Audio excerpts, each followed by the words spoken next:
in 2022, I just made the decision to do my MBA, and I started applying for colleges, and SNHU was one of the colleges that accepted me with all the background that I had. My international experience over here was really good because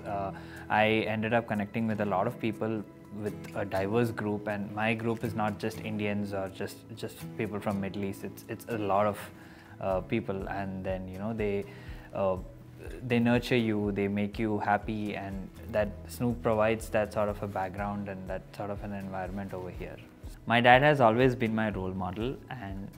seeing him work day and night is something that motivates me to do my MBA and complete it, so that at some day I'm able to make him proud. Ever since I got into SNHU, I've been involved with many groups and I've been involved in many events. Namely,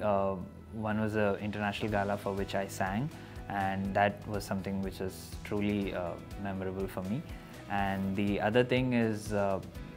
again, collaborating with some of my professors to organize a tea and business event, which where we invited a certain company from outside to sort of speak about how they started their company from the roots and where they are right now, sort of giving the motivation to young entrepreneurs over here. I'm graduating this spring, and I would be going back to Dubai and continuing my business with all the support and network that I received here from SNHU and in US, and this is something that I would cherish forever.